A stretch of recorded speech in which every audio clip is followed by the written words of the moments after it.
You know them was the players that didn't get to play, so they had entertainment by watching their teammates or the starters get cooked. What's up, everybody? I'm back again. I'm Stick 'em Up Kid Beats. Yeah, so I mean, this was highly suggested. One of the videos is basically Larry Bird's his best trash talker. Like, a lot of y'all kept on commenting like he was a great trash talker. So what you think I'm gonna do? I'm gonna just go ahead and do a video and react to see like what's the craziest shit that man was saying to other players. So I mean, just to not talk as much, let's just go ahead and get into the video. Larry Bird was one of the biggest trash talkers in basketball. And a lot of people say, really? You know, they thought it was Reggie or Charles. Bird used to tell me, look here, man. You supposed to be a great defender, right? And I'm gonna make sure I tell you where I'm gonna shoot the ball at. Yeah, he said, I'm gonna get it right here. I'm gonna shoot it right in your face. And I'm looking at this guy like, he's nuts. I'm gonna go shoot this motherfucking jumper in your face right there in that cone. And it's gonna be your Christmas present. I'm gonna wrap it up and bust your head open. And that's exactly what he did. Man, don't tell me he was that, not saying cocky, but like he was doing it, saying this shit like that to them. No, I'm gonna shoot it right there, bust your head open, and I'm gonna make it. He crazy. If he tell you gonna hit a shot to a certain place, he gonna do just that, and ain't nothing you can do about it. Been a better player each step I took. I was able to look more than the other guys. I had a green light. I could make plays, but I always knew early on, especially when I was a junior, senior high school, that probably the outcome of the game was going to depend on me. Well, yeah, I interviewed Gary Payton, a venomous trash talker. And I asked him who the most vicious trash talker he's ever encountered. He said Gary Larry Payton Bird. used to talk No shit question. for real, Bird too. talk shit like we talk. Let me tell y'all something. Bird used to tell me, look here, man. I'm gonna go shoot this motherfucking jumper in your face right there in that corner. And it's gonna be your Christmas present. I'm gonna wrap it up and bust your head open. All that shit. He told me, young fella, let me tell you something. I can shoot a jumper anywhere I want to. You supposed to be a great defender, right? I'm gonna make sure I tell you where I'm gonna shoot the ball at. And I was like, man, come on now. You Country as hell, too. And so he said, I'm gonna take you over in that corner right there. You see it over there by my bench, right? And I'm gonna give you something, and it's gonna be this jumper. So he went right to that corner, and I'm up on him, I'm under him. And he said, young fella, what did I tell you I was gonna do? And he turned around, raised up, it was all drones. And I said, shit, I ain't gonna mess with you no more. He was the coldest dude I ever seen with that shit, man. Everybody be talking about these greats. They don't be always mentioning him. He was the shit. Yeah. Shit, man. He'll give it. Ever since I started doing my research on Larry Bird, like, at this point, I'm starting to see like why people haven't been really mentioning him in the top 5, because from what I've been seeing, he damn near number 1. I'm still a Kobe fan, but he's almost on that. He's on that Mount Rushmore of being number 1 for me. Like he's starting to be like, what I'm seeing is starting to be. Whew. To you any way he wanted to. Larry Bird was cold. Bird didn't talk trash to you, Oh did he? my God, Bird talked trash to everybody. I always tell the story about Larry Bird. I remember him, he was cursing under his breath. And I asked him, I said, Larry, what's going on with you? He says, you guys are being disrespectful to me. And I says, what are you talking about? What is he talking He about? says, you guys are putting a white guy on me. That's disrespectful. I just started laughing. I had no comeback. But he says, it's disrespectful when y'all put a white guy on me. Larry said, I'm insulted that they would put a sorry dude like you on me. He said, no, I don't even want to play no more. He would drop the ball and take a turnover. And I'm looking at this guy like, Where did he do that at? Like you are you serious? He used to feel disrespected and like, here, y'all could just have the ball. This is a waste of my time. Like, really? This man used to do that? he's nuts, you know? The story goes that when he played against Denver, they had a guy named John Hansley, a white guy, really good defender, right? Okay. They put him on Larry, and Larry was wearing his ass out. And Larry would run by the bench and tell Doug Moe, who was the coach, get him off me. That's disrespectful. Put a black guy on me. Because when he played back in the day, that's all he played against was brothers. So he was like, I had to torch his ass so they understand. And Larry got on the roll, started shooting the ball. Every shot was going in. Right? He runs by Frank. I can't believe he funniest actually guy in the league. And Frank is coaching, and Larry's. I can't believe he actually shot that behind the backboard and made it. Like, They used to, hey Frank, don't you have anybody on that bench who can guard me? He goes, so nobody out here can. Frank looked out of the bench and goes, no. Along with Steve Jones and Rick Barry, this is Bob Neal. Just moments before the American Airlines Sheraton long-distance shootout. The All-Star game is in Dallas, the first three-point contest, and he just starts looking at guys, doesn't say a word, and people are getting kind of nervous. Everybody's sitting there, everybody's real quiet. You knew the guys, but you never were around them. And nobody's really saying anything, so I walk in and look around, and then he finally speaks and says, I'm just looking to see who's going to finish second. And he said, I hope all you guys in here are thinking about second place because I'm winning this. Excuse me? Did you really say that? Who's playing? man, me, not me personally, but I'm surprised a lot of people didn't try to fight him because he was talking crazy. For a second? Yeah, I did. I felt so bad. When you walked in there, what were you thinking when you made that announcement to the room? Just messing with all those guys? I know going into that, I remember in the locker room, Robert said something that there's no way in hell I was going to win that three-point contest. So I knew right then I had to win. That chick's had my name on it for a week now, and I knew I was going to win this thing. I've been practicing, and my teammates said I wasn't going to win it, but I came back and lucked out, really. Bird would luck out again the next year, but in 1988, it looked like his luck had finally run out. He certainly doesn't have that normal Bird rhythm going for him. Seconds remaining, has only 7, has to beat 15. That's 8, make it 9, and 10, 11 as we're counting, 13. A huge rack that time for Bird. He's still got to drop one here quickly, 14. This is a tie for the money. Cash. Yo! Cash. Larry Bird at the buzzer He with knew the exactly what the score was. He knew that that ball was going to win the competition for him, and it's almost like he did it in dramatic fashion just to make it more fun. He knew it when he let it go and was headed for the winner's circle. He ain't took off his top yet. Oh, yeah. I didn't see when he took off his top. Larry used to come in the locker rooms. He'd be getting his ankles taped, and he'd say, you know, hey, ball boy, run in and go find the scoring record in this building. You know, he needed those kind of challenges. Hold on, so you telling me he won the three-point contest without even taking off his warm-ups? And everybody was serious and he really was not... He had accomplished every goal. We hadn't lost a game on the trip. And Larry told all of us players and the media too, tomorrow night's the last game of the trip, I'm going to play this one left-handed at least through 3 quarters. It was at a time when, you know, McHale was still coming off the bench. And so Larry scores his 6th point on a left-handed shot. And I'll never forget it. McHale yells out. And McHale goes, hey, Jerome, wait till he starts shooting right-handed. And at the end of 3 quarters, I get 27 points left-handed. With his left hand? Well, left-handed is one thing, but when the game got close, I had to go back to the right one. He could hold all these things in his head during a game. So he'd have a shooting drill at the old Boston Garden. 4:30 in the afternoon. I was an early guy. I'd set up early. The garden would be dark. You know, late in the afternoon by himself, dark garden. Come out with an equipment guy and just do the perimeter, shoot for half hour. All you heard was swishing. If he missed a shot during that thing, he'd say that the Bull Gang set up something wrong with the rim. You know, otherwise that would have gone in. I'd get there early, plug in my Stone Age computer right next to the bench. He'd come over, he'd call me Scoop. He'd say, Scoop, what are you working on? I'm saying, I'm doing an early story. Then I'd say, well, I'm doing an early edition newspaper story about your free throw streak. You are approximating the NBA record for consecutive free throws, so don't miss one tonight or I'll look bad in the paper. Sure enough, first half, he goes to the line for 2, and the foul line is lined up right where we're sitting if he looks over. He's at the line. He makes the first. He looks over and winks at me. He looks over and winks at me before he makes the second. I mean, guys don't do that. And he would... Always thinking about these things. It's like paying off a bet in the middle of a game. He was doing 2 things at once. Well, you had the Bird night. I had the Bird night. Yeah, that was a tough night, man.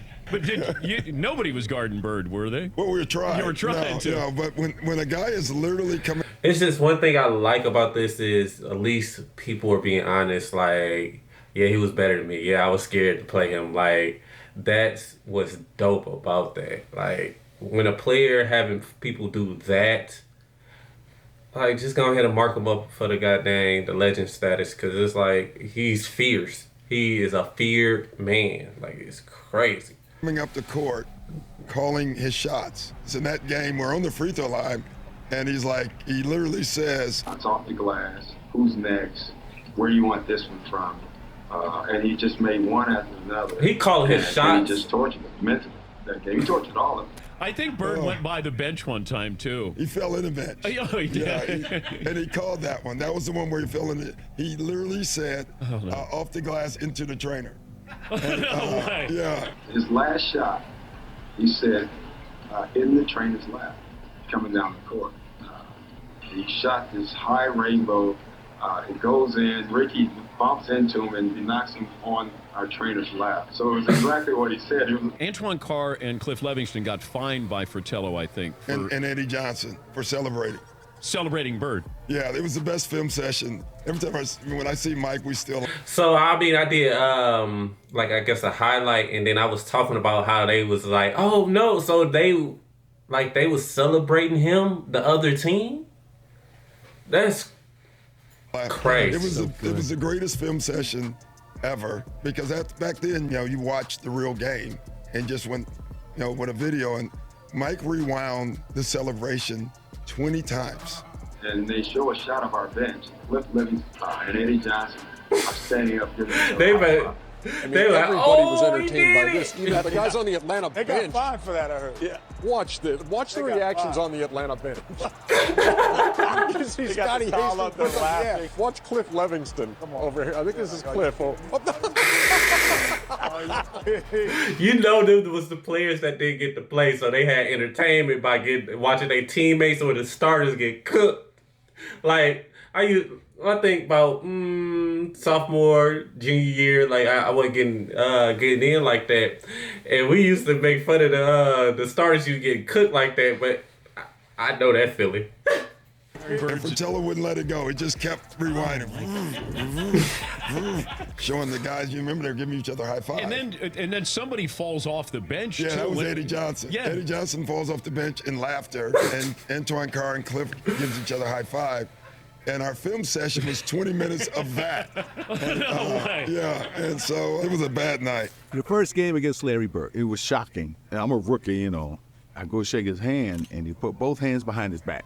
And I'm saying, okay, he's getting his head ready to play. First play of the game, he says, I don't know where they got you guarding me, Holmes. And he shoots a three. Now he called him Holmes. I said, I wasn't mad he hit the three, but this bitch just called me Holmes. And so it set up for a really interesting game. Because I remember one time I came down and I dunked it on him. He laying on the ground, he fouled me, and I'm pointing. And he said, hey, Rook.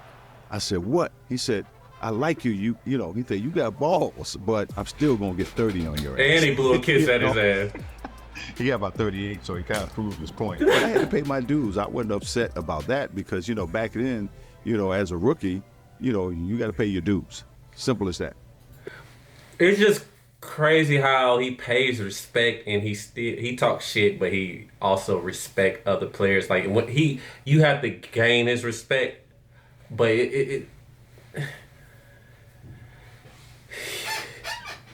Bird, man. It was funny, the first time that I played in my rookie year, I guarded Larry Bird, and it took me about 10 minutes to realize I should be probably guarding him instead of staring at him.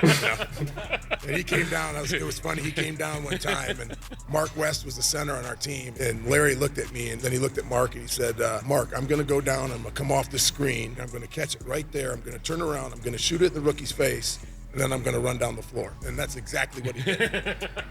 And I'm sitting there, that just happened. But did he talk to you, or you weren't good enough? He talked through me. He never addressed me. I love that. I wasn't even there. And did Mark West? So he, you had to get his respect for him to even talk to you. That's crazy. Talking through somebody else too. That's crazy. Mark was like, all right. Okay, yeah, all right. You probably will. Good luck.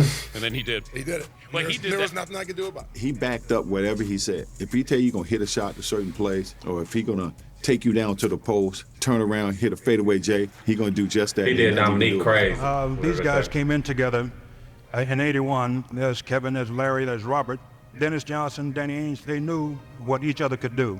And what I did was said, okay, let's see what's happening out there. And you'd see Larry shooting the three-pointer, and then I'd call a timeout, and they didn't count the three-pointer. Larry just hit what would have been the game-winning shot, the KC I called remember timeout. this. It won't count. It does not count. That he could go back and hit it again. Larry came back to the bench, and he was a little upset. So he's very upset with that. So I diagrammed the play. He says, "Heck with the play, Case. Hey guys, when I come back after timeout, I'm going to go right to the same spot. I'm going to kick it in. Give me the ball and tell all the rest of the guys to get out of the way." I said, "Shut up, Larry.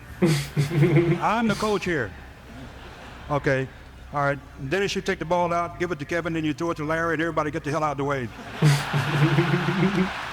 Celtics are down by 2 points, and Bird is out by the three-point line, and he's being guarded by a guy named Johnny High. He goes down before the ball is thrown in, and he's standing right in front of the Phoenix bench, and he looks at all the guys on the bench and says, "Yeah, I'm just fixing to bust a three on you guys and just go home. I'm tired of this." And he says, He told them. That he told them that. That's crazy. "Watch my hand as I follow through." And, Johnny High sort of smiles and laughs about it. And I was supposed to cut off the high post and post up for a second and then go across and set a pick. Well, I came off the pick and I was wide open and I stood there waiting for the ball. I had a smaller guy to post up and Larry just waved me out of the way saying, "Get out of here, get out of the way." I'm about to end this He just turns around and shoots a perfect three. As the ball's in the air, he kind of turns towards the Phoenix bench and yells, "Told you so!" He stops running to the locker room. As he continues on to the dressing room. Now, that's what you call arrogance. And from that time, he pointed at him. I learned to run Larry's play, not the coach's play. He wanted the light on him. He wanted the focus, and he wanted that ball. And in case he would ever call somebody else's play, Larry would just say, no. I'm shooting this ball. And he would. I get a charge when I tell someone on the Great opposing players team do that I great wanna hit the things last at great second shot and do it. times. That's what it's all about. High game, 13 seconds to play. Celtics basketball. During the timeout, I'm going through a play. And about that time, Larry steps in and says, "Coach, why don't you just give me the ball and tell everybody to get out of the way?" It's Larry. If he wants the ball, he wants the ball. After the timeout, we walked back on the court, and then Xavier was guarding him. So he tells Xavier, he says, "I'm getting the ball." I said, "I know, I'm gonna be waiting." And he said, "I'm gonna get it right here. I'm gonna shoot it right in your face." 5, and Bird has the basketball. Oh, 2. Larry Bird, just phenomenal the way that He came out when at about that exact spot and shot a shot right in my face. And he was like, "I didn't mean to leave 2 seconds on the clock." I walked back to the sideline like, damn. Larry Bird was one of the biggest trash talkers in basketball. And a lot of people say, really? They thought it was Reggie or Charles. Larry Bird talked more trash on the basketball court than anybody I've ever played against. So we playing him the last play. He says to James Worthy, he says, "You guys don't have to worry about it. I'm going to go right over that corner. And I'm going to catch it, I'm going to shoot it, and I'm going to tie the game or win the game, whatever the case may be." They take the ball out, and I think it was either Danny or DJ? the late, great DJ. Yeah. You DJ coming down, right, with the ball. Oh, great DJ, that's good. So pass it to Larry, he's in that corner. Now I got to go out and close Larry Bird out. I don't know if I think he did Magic did a tour. I'm from Michigan, and he actually came to our hometown, and he was telling us stories about the NBA and stuff like that. I think he told us a story about Larry Bird, but yeah, So as I'm running out to Larry Bird, he's talking trash to me. I don't know why you running out here. Who says that in the middle of the game? Larry. He said, "I'm gonna wait till you get 1 step away from me and I'm gonna shoot it right in your face." So I got 1 step away. He shoots it all net. 3-pointer. Cash. Take the ball out, man crow right to the corner, caught the shot, shot a 3. Game over. It's like, are you effing kidding me? And he turned to me and said, "You did all that running for nothing." And he was saying it in such a calm way that you didn't think it was trash talking, but it's trash talking. You did all that for You're not nothing. gonna tell me you're gonna go over there and shoot the ball in my face. That's trash talking. But he would tell you before the play even started. He'd tell you where he's going, he'd tell you when he catches it, there's nothing you could do about it. And it was great trash talking. Because it wasn't. He bags it up. He wasn't. That's the thing. He was bagging it you up. could just be standing next to him. I would jump out and try to block a shot on rotation, and he'd say, "Scott, You jump high, but you don't jump that high. You can't get this." Scott, you're a little too late. Scott, you're not getting that. Why are you even jumping? Why are you running out of it? But it was all game. He'd say something like, "Don't do that." Yeah, don't do that. I mean, he talked the whole game, and it was You know, after the game and after years of thinking about it, you're like, Right. man, that dude, why he's one of the greatest players ever played. He was ridiculous. He killed Yeah. Our sportscaster played the Superman theme when he was talking about him that night after the game because he did everything. Right. Points, rebounds, assists, just steals, you name it. Larry has such a great mind for the game. I've been eating my words. Y'all been commenting. I've been eating my words, but his skill set, like just doing the research and actually watching the videos, yeah, he was like an all-around great player. Like I said, I used to think that he was just a shooter. I mean, he is a shooter, but that's the only thing he was doing. But stealing, passing, talking shit. He was an overall he's an overall great. A lot of respect for him as a competitor. That competitive nature, the work ethic, because I asked a lot of questions. You know, playing with Byron Scott, I asked him a lot of questions. Eddie Jones, Magic, James Worthy, Kurt Rambis, all the Laker greats, I would always sit down and just ask them questions. What actually happened there? What did you feel there? Why? You know, Bird tough to defend. Why? Because you look slow as shit to me. So it's like, I'm missing something. So like, tell me what I'm missing. You know what I mean? You know, like I was saying, I'm glad they growing put up in Boston, Kobe there. used to always talk Since I'm a about Kobe fan. He can't jump. He can't do this. He can't do that. And you know, a lot of my friends was like that. You know. So, I got to the league. I called all my friends back up. I said, you know, all that trash that you were talking. Didn't 1 year he out-rebound Patrick Ewing's? Or he was leading the league in rebounding? You need to squash all that. This man is great. Whatever you were saying, for a man who can't jump, he's demolishing everybody. He's doing it on everybody. He's doing it on the best defensive players in the league. Yeah, I never forget driving and I'm listening to a game. It's New Mexico State playing Indiana State. I don't really care about the game, but New Mexico State is right up the streets from El Paso, and I went to UTEP, and we're big rivalries. So I'm hoping that Indiana State will beat New Mexico State. And I'm listening to the radio, and I have no clue of the players on either team. All of a sudden, this name keeps coming. Bird. He goes to the right. Bird. He makes the shot. Bird. I said, God damn, who is Bird? Bird. You know, here's Bird. And Bird this. And Bird. Oh, did you see the pass that Bird made? I can't see it, but I'm just trying to imagine it. When the time I got to the end, I said, damn, that brother can play.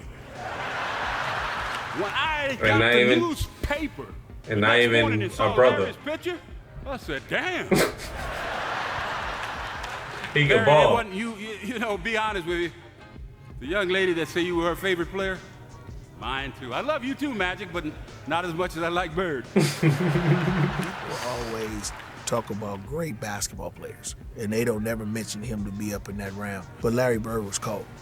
That's the thing. What I just said is like, just off of seeing all this, like he was a great player, and I'm just astounded or amazed of why people haven't really said much in all the stats. Like, what got changed around for him not to get his flowers, to be that great?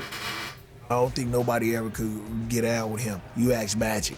That's why Magic had a run, and he was mad when he had to retire in '92 because of what he was going to be missing with Larry Bird. And then you remember Larry Bird took 2 more years, and then he quit because he said his main guy who he wanted to play against is gone. I'm going to tell this story. We're in LA, and I'm hurt. I got a pulled hamstring, so I'm not playing tonight. So I can't play against the Celtics. You know, I'm killing myself. You know, Larry's warming up. The anthem is sung and get introduced, and right before they go out on the court, Larry comes down and says, you know what? He says, you here? I'm gonna put a show on for you. So you just sit back and watch, okay? Sit back and watch, my boy. I'm gonna put a show on for you. And I'm like, man, get out of my face, man. Want to hear that? You know, he made him want to get back out there and play. And he went out. I think he scored 38 points, about 20 rebounds, about 15 Damn near 40. And every shot he would shoot, he would turn to me. Every time he hit one, he look at me. And I said, boy, you know, the thing about it that I love about you is that most guys talk trash and can't bag it up. But Mr. Bird, you know you can back your trash talking up. And last but not least, I'm gonna say this because you told me one lie. You only told me one lie in your career. Only one. And you only lied to the fans and all the people in the world one time. Do you know what that lie was? You don't remember, do you? Larry Bird said that there would be another Larry Bird one day. And Larry, there will never be another Larry Bird. Ever be another Larry Bird. And so, this is mine, and I signed it to you, to the greatest basketball player ever, but more important, a friend forever. I love you, I respect you, and I admire you. That's crazy.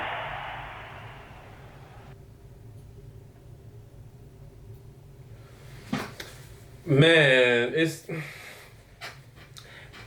Okay, first, I'm gonna just let y'all know this is part 1. So, it's gonna be another part to it. It's just the video was gonna run too long. So, I decided, I'm about to decide to just cut it up into 2 different pieces. Y'all just stay tuned for the part 2. Trying to space out the content for y'all. Cause you know, attention spans and stuff takes... It's already a long video, but like an extra long, I don't think... So I just basically gonna cut them up.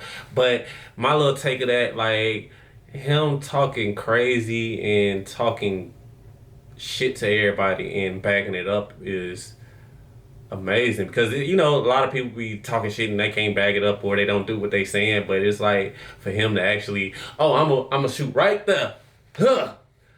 Like I'm sure it's other people that have, but he's just. He's just an amazing player, and it's just from my mindset or my thinking or how I grew up, I wasn't aware of Bird, and then just actually taking this time out of right now to actually focus on his game. It's surprising that nobody really said a lot about him or he should be number 1. I'm sure some people is, but it's just like everybody was with the Jordans, the Magics and all that. It's just different sides, but he, for that size of a player, he was amazing. And then also too, like it's just crazy. But I also like to let y'all know that I've been seeing like the comments and stuff as far as y'all want to see this video, that video. I'm doing them as fast as I can. I'm gonna get the next one I probably do is I'm gonna do the part 2 of this trash talking video, and then I'm gonna do the courtship of him and Magic Johnson. That's gonna be, I'll probably do that in parts 2 because that's about an hour, and yeah, it's what you call it. But again, I really appreciate everybody that came to watch these other videos and also commenting and interacting with me. I'm trying to answer every comment. Y'all killing me with these comments. But at the end of the day, I wouldn't be, not where I'm at, but I wouldn't be doing this if it wasn't for y'all. So I would like to really appreciate y'all and humbly thank y'all. So we at the end of the video. Please give me a like, comment, share, and also turn your notifications on so when I drop more videos like this, y'all could have a notification and like, oh, he dropped a video. Listen, let me see what he said now. So my name is Stick 'em Up Kid Beat. Have a great night, day, wherever you at.